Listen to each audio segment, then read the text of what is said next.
रहीम। मियांवाली, जुमे को इंशाअल्लाह मगरिब से पहले मैं आपके पास आ रहा हूं और ये मैं अपना आगाज कर रहा हूं।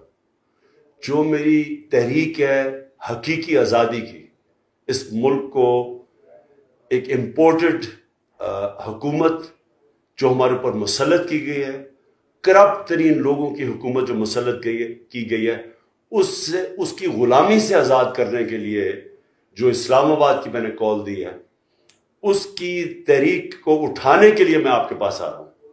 और मैं उन लोगों के से शुरू कर रहा हूं जिन्होंने मुझे सबसे पहले सीट जताई थी, जो पहली दफ़ा नेशनल असेंबली में सीट आपने दिलवाई थी।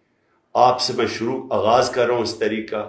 आपने भरपूर तरीके से इसमें शिरकत करनी है और सारे पाकिस्तान में पैगाम देना है कि मियांवाली मेरे साथ खड़ा है, गुलामी नामंजूर के साथ खड़ा है, इम्पोर्टेड हुकूमत नामंजूर के साथ खड़ा है, और मियांवाली तैयार है जब मैं कॉल दूंगा इस महीने इस्लामाबाद आने के लिए।